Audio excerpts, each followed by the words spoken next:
Senior صحافی انصار عباسی نے کہا ہے کہ بالآخر لاہور کی انسداد دہشت گردی کی عدالت نے حکومت اور فوج کی جانب سے عمران خان اور پی ٹی آئی کی اعلیٰ قیادت کے خلاف 9 مئی کی سازش رچانے اور ریاست کے خلاف بغاوت کے الزامات کی تائید کرتے ہوئے فیصلہ سنا دیا ہے، جس کے دور رس اثرات مرتب ہوں گے۔ لہٰذا اگر سپریم کورٹ کی جانب سے تحریک انصاف کے لیے اچھی خبر آئی ہے تو لاہور کی عدالت کا فیصلہ عمران خان اور ان کی جماعت کے لیے ایک بڑا دھچکا ثابت ہونے والا ہے۔ اپنے تازہ تجزیے میں انصار عباسی کہتے ہیں کہ لاہور کی انسداد دہشت گردی کی عدالت وہ پہلا عدالتی فورم بن چکی ہے جس نے اس بات کی تائید کی ہے کہ عمران خان اور پی ٹی آئی کے سینئر رہنماؤں نے 9 مئی کو ریاست مخالف سازش کی۔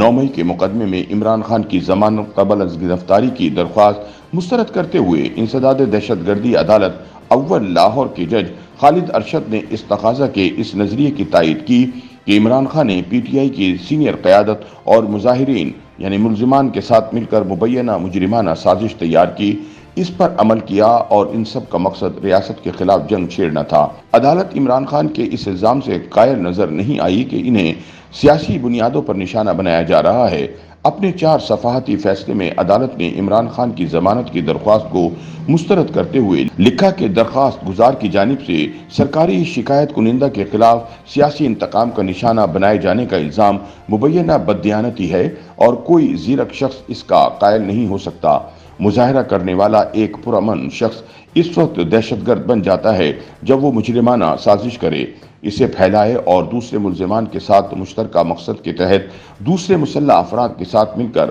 سرکاری املاک کو نقصان پہنچائے یا نقصان پہنچانے کی کوشش کرے، جیسا کہ جناح ہاؤس کے ساتھ کیا گیا۔ یہ انسداد دہشت گردی ایکٹ کی سیکشن 6 کے تحت اقدام ہے جس میں سرکاری مشینری کو جام کرنے کا ارادہ کیا گیا تھا۔ اس طرح وہ شخص اپنے عمومی قانون پسند شہری کی حیثیت سے اپنے حقوق کھو دیتا ہے۔ تفتیش میں رکاوٹ نہیں آنا چاہیے۔ انسداد دہشت گردی کی عدالت نے تحریک انصاف والوں کے خلاف فیصلہ سناتے ہوئے مزید کہا کہ قبل از گرفتاری ضمانت کی ایک غیر معمولی رعایت معصوم شخص کے لیے ہے، نہ کہ ایسے درخواست گزار کے لیے جس نے پی ٹی آئی کی سینئر قیادت اور مظاہرین اور ملزمان کے ساتھ مل کر حکومت گرانے کے لیے ریاست کے خلاف جنگ چھیڑ کر مبینہ مجرمانہ سازش کو عملی جامہ پہنایا۔ شواہد کے حوالے سے عدالتی فیصلے میں کہا گیا کہ ضابطۂ فوجداری کے سیکشن 161 کے تحت 2 پروسیکیوشن گواہان کے بیانات میں یہ بات شامل ہے کہ عمران خان نے 7 مئی 2023 کو شام 5:15 بجے سے 6 بجے کے درمیان زمان پارک میں پارٹی کی سینئر رہنماؤں کے ساتھ ملاقات کی۔ انہوں نے پارٹی کے 15 رہنماؤں کو ہدایت کی کہ انہیں 9 مئی کو اسلام آباد میں گرفتاری کا خدشہ ہے، لہٰذا ان کی گرفتاری پر آپ سب لوگ ڈاکٹر یاسمین راشد کی قیادت میں پی ٹی آئی کے کارکنوں کو اکٹھا کریں گے اور ان کی رہائی کے لیے حکومت اور مسلح اداروں پر دباؤ ڈالنے کے لیے فوجی تنصیبات، سرکاری املاک اور پولیس اہلکاروں پر حملہ کریں گے۔ اس پر شریک ملزمان نے جواب دیا کہ وہ ان کی ریڈ لائن ہے اور پی ٹی آئی کارکنوں کو اکسا کر حکومت کو جام کر دیں گے۔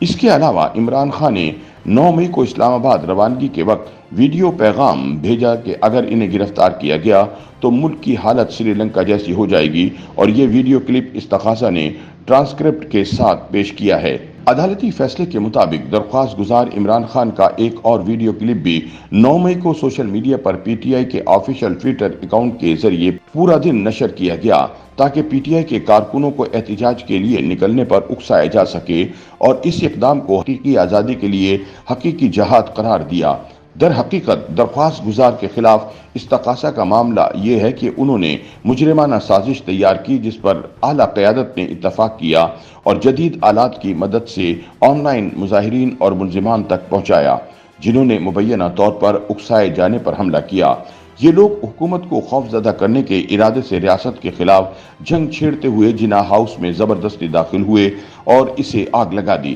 جج نے اپنے اختتام میں پیمرا، ایف آئی اے، سائبر کرائم ونگ اور انٹرنل سیکیورٹی کی رپورٹس کا بھی حوالہ دیا۔ انصار عباسی کہتے ہیں کہ انسداد دہشت گردی کی عدالت کے سامنے عمران خان کے وکیل نے دلائل دیتے ہوئے کہا کہ درخواست گزار کو تب گرفتار کیا گیا جب وہ اسلام آباد ہائی کورٹ میں پیش ہونا چاہتا تھا اور اس گرفتاری کو اگست میں سپریم کورٹ آف پاکستان غیر قانونی قرار دے چکی ہے۔ وکیل نے مزید کہا کہ درخواست گزار نے پی ٹی آئی کارکنوں کے احتجاج کی مذمت کی اور تشدد کے مبینہ واقعات سے خود کو الگ رکھا۔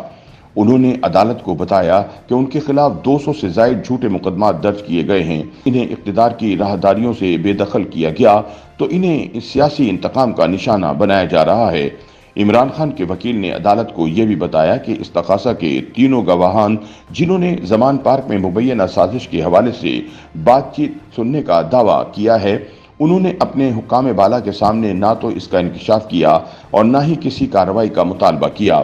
اس کے علاوہ ان کے نام ایف آئی آر میں کہیں بھی موجود نہیں۔ آخر میں وکیل نے کہا کہ درخواست گزار عمران خان مبینہ طور پر وقوع کی جگہ پر ذاتی طور پر موجود نہیں تھے اور سوشل میڈیا اور پیمرا کی رپورٹ سے متعلق شواہد وہ ثبوت ہیں جو درخواست گزار کے کیس میں مزید انکوائری کے متقاضی ہیں، لہٰذا درخواست گزار ضمانت قبل از گرفتاری کا حقدار ہے، بصورت دیگر اس کی توہین ہوگی۔ تاہم عدالت نے عمران خان کی توہین کرتے ہوئے ان کی ضمانت کی درخواست مسترد کر دی۔ یوٹیوب پر گوگلی نیوز دیکھنے کے لیے youtube.com کی سرچ بار میں googly news T V type کریں۔ گوگلی نیوز کے پیج پر سرخ رنگ کے سبسکرپشن والے بٹن پر کلک کرنا نہ بھولیے۔ یوٹیوب پیج پر اپلوڈ ہونے والی ویڈیوز سے باخبر رہنے کے لیے بیل آئیکن پر کلک کیجیے۔ آپ کو ہر نئی ویڈیو کے بارے میں نوٹیفیکیشن موصول ہو جائے گا۔